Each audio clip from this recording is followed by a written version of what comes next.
আগো মুহাম্মদ, এতদিন আপনার পরিচয় ছিল মুহাম্মদ বিন আব্দুল্লাহ, এখন থেকে আপনার পরিচয় হয়ে গেল আপনি হলেন মুহাম্মাদুর রাসূলুল্লাহ। মুহাম্মাদুর রাসূলুল্লাহর স্বীকৃতি লইয়া এবার অন্ধকারের যুগের লোকদেরকে এবার আল্লাহর কালামের কথা, দ্বীনের কথা, ইসলামের কথা, আল্লাহর পরিচয়ের কথা মানুষের কানে কানে পৌঁছে দেওয়ার জন্য নবীজি নিমজ্জিত হয়ে গেলেন। আমরা সবাই জানি সর্বপ্রথম আল্লাহর পয়গম্বর ঘরের ভিতরে আইসা হযরতে খাদিজাকে কালেমার দাওয়াত দিলেন। খাদিজা সঙ্গে সঙ্গে কালেমা পড়লেন, মুসলমান হয়ে গেলেন।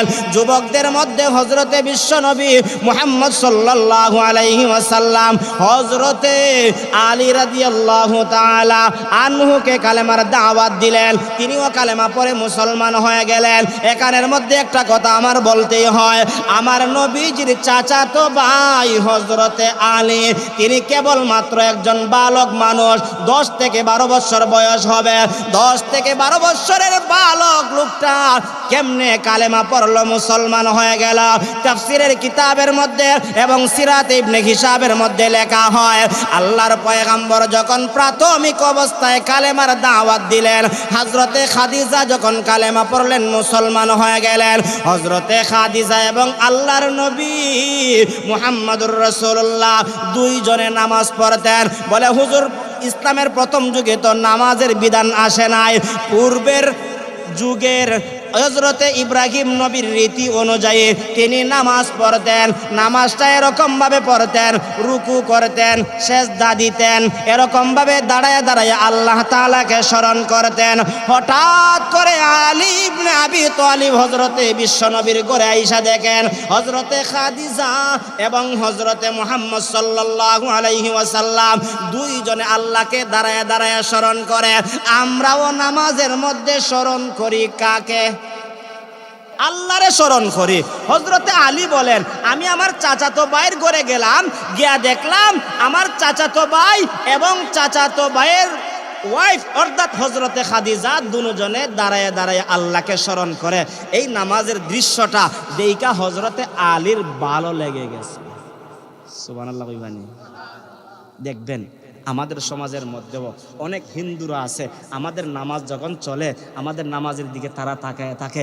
আমাদের ঈদের নামাজ যখন চলে তারাও দেখবেন ঈদের মাঠের ভিতরে না আসলেও দূর থেকে তাকায় তাকায় দেখে, তারা দিকে এরকমভাবে তাকবীরে তাহরিমা বাঁধে, তারা দিকে রুকু করে, তারা দিকে সেজদা করে। আরে তোমাদের তো এই সিস্টেমটা আমাদের কাছে পছন্দ লাগে। অনেক হিন্দুরা বলে কি বলে না, বলেন না, বলে না।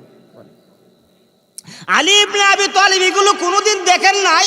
হঠাৎ করে যখন নবীজির ঘরে আইসা ডুইকে যখন এই দৃশ্য দেখলেন, দৃশ্য দেখার পরে চাচাতো ভাইকে বললেন, ও আমার চাচাতো ভাই, আপনারা যে দাঁড়াইয়া দাঁড়াইয়া আপনারা তো রুকুতে গিয়া সেজদাতে গিয়া কাকে স্মরণ করেন? তিনি বললেন, ও আমার চাচাতো ভাই আলী, শোনো, আমরা দুজনে আমাদের রব আল্লাহকে স্মরণ করি।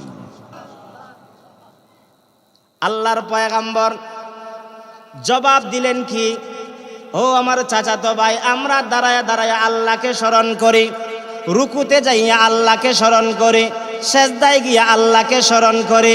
আমরা যে রুকুর মধ্যে গিয়া বলি সুবহানা রাব্বিয়াল আযীম, সুবহানা রাব্বিয়াল আযীম, পুত পবিত্র সত্তার কথা আমরা স্মরণ করি।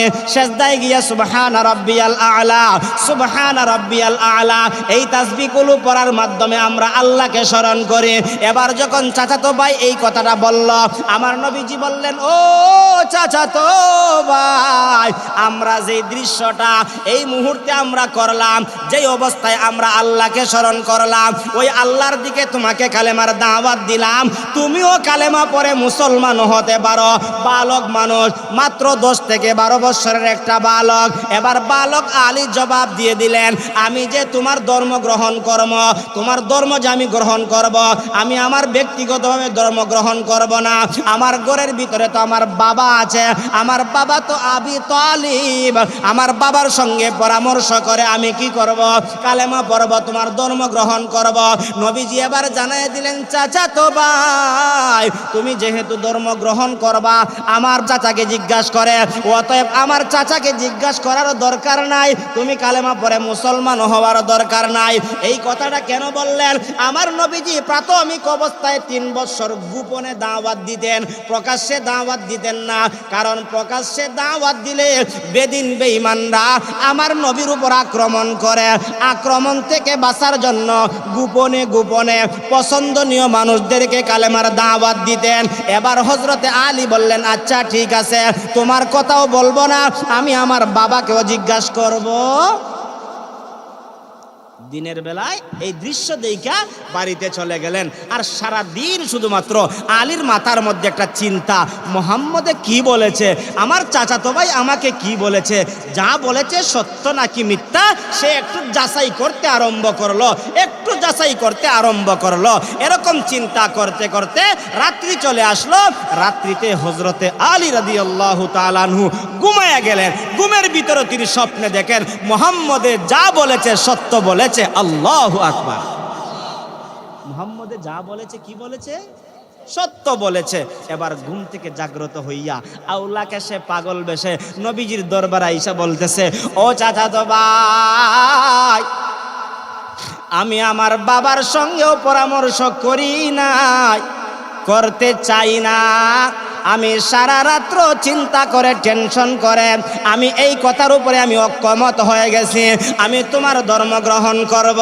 এই কথাটা বলার সঙ্গে সঙ্গে সরকারে দু আলম মুহাম্মাদুর রাসূলুল্লাহ চাচাতো ভাই আলীর হাতের মধ্যে হাত রাইখা মুহূর্তের ভিতরে কালেমা পড়ে মুসলমান বানায় দিয়েছেন। আল্লাহু আকবার। বালকদের মধ্যে সর্বপ্রথম হযরতে আলী রাদিয়াল্লাহু তাআলা আনহু কালেমা পড়লেন, মুসলমান হয়ে গেলেন।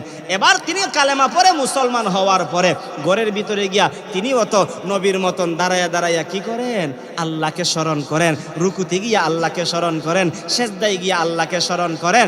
এবার হঠাৎ করে বাবা দেখে ফেললেন। আবু তালিব জিজ্ঞাসা করলেন, হে আমার সন্তান, তুমি এগুলো কি করো? তুমি না মূর্তি পূজক, তুমি না মূর্তির সামনে গিয়ে দাঁড়াও, তুমি না এরকম দেবদেবীর সামনে দাঁড়াও, এই মুহূর্তে সবগুলো বাদ দিয়া এগুলো তুমি কি করতেছ?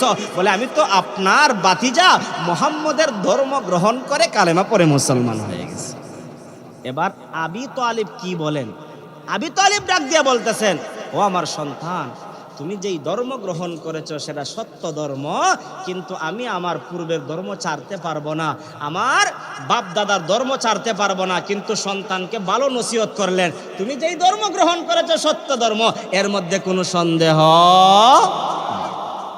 আমাদের সমাজেও দেখবেন, হক যদি কোনো মানুষে পাইলাই, পাওয়ার পরে যদিও সরাসরি বিরোধিতা করে, কিন্তু আফরকে গিয়া হয় রে বরুণার ফিসাবে যেটা কইছেন সঠিকই কইছেন। সামনে বিরোধিতা করতে পারে, কিন্তু আফর খাইকে কি কয়, বরুণার হুজুরে যা বলছেন সঠিক বলেছেন, সত্য বলেছেন, এর মধ্যে কোনো সন্দেহ নাই।